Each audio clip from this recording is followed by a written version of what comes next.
Hello, hello. So, eto na nga, Sesam, Marietta.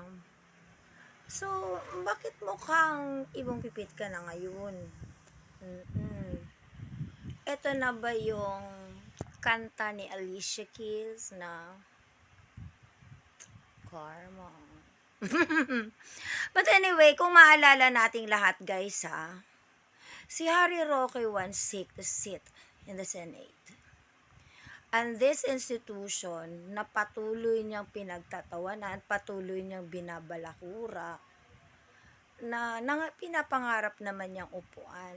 'Di ba?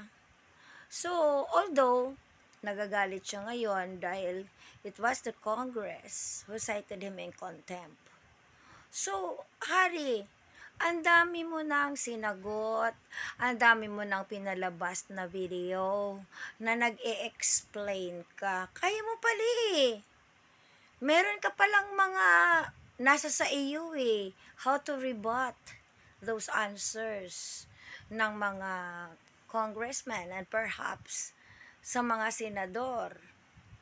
Bakit hindi mo doon gawin? Bakit sa ibang platform mo ginagawa?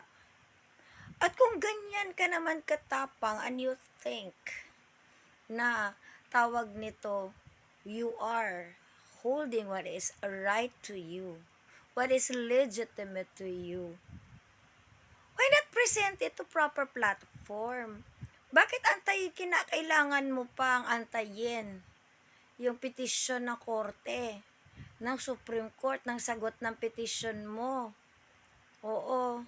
Hari Roque, kasi pag wala kang kasalanan at you are firm enough that what you're holding in you ay tama na malinis ang pangalan mo, do it in a proper venue, in a proper forum. Huwag kuda ng kuda, beshi. Tingnan mo nga mukha mo. Oo. Sana yung ginagawa mo, yung mga una mong mga the moves na nanawagan ka sa EDSA na kada Friday. Asan ka na? So, di ba? Dapat diretso. Diretso yung atapang at tao. 'Di ba? Alam naman namin kumbaga, we're just waiting for the right time, for the right timing. Kailan mabubuking kayo, pati yung poon nyo. 'Di ba? My God, Harry Roque, you are a brilliant lawyer, I suppose. Bakit hindi mo kayang panindigan? 'Di ba? Gumagamit na lustay na nga sa iyo yung self-incrimination chauvinist. 'Di ba? My God, Harry Roque. So, nangangarap ka pang pasukin ng Senado. Oo, 'di ba?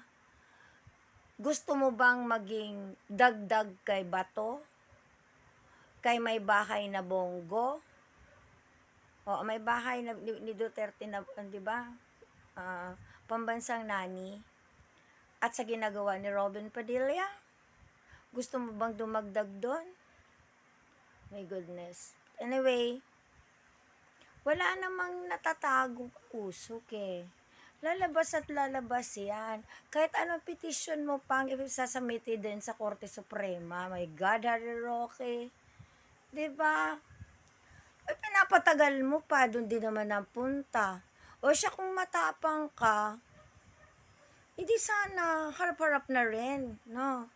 At nang hindi na matagalan.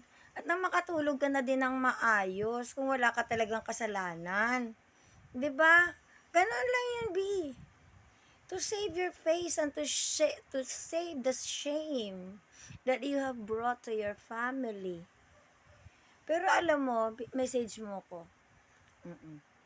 May the best dyan na para matigil ng lahat, be the sacrificial lamb. You know what I'm talking. Bawal kay TikTok. You know. Kasi, sa totoo lang, honestly pag ginawa mo yan, medyo may butata. Mahihirapan mag-trace. Kasi may missing link. But at least for me, kung gagawin mo man yun, better. Kasi mabibigyan mo pa ng question mark. You will bring to your grave the question mark na lahat nagtatanong, you will soon save your family from shame. I hope you got me, sweetie. Sesams. Hindi naman kasi na itatago yan eh. Lalabas at lalabas din ang katotohanan. Dahil if you think you're the most got this brilliant mind, well, hindi lang ikaw ang merong ganon. You cannot outwit those in authority. 'Di ba? Kasi aside from the wits that those authority na meron, ikaw kung witty ka, you're not in authority. Anyway, thank you. Lumabas ka na. Mahirap yung magtago-tago-taguan. Ilabas ang katapang-tapangan. Oo, lumabas ka nga sa EDSA, kay ni Sandra kami. Balik ka. Friday kahapon, absent ka na naman ulit. Oh wait, today is Friday. Dapat mamayang 8 o'clock, nandyan ka. Oo, wait ka namin. Labas na, B. But anyway, wag masyadong papayat. Baka masyadong mabigla na lang kami. Sing sexy mo na si Sal Panilo.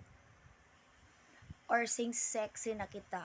Anyway, wag mo akong i-bash of calling out and pushing him to be the sacrificial lamb. Anyway, bye, love you.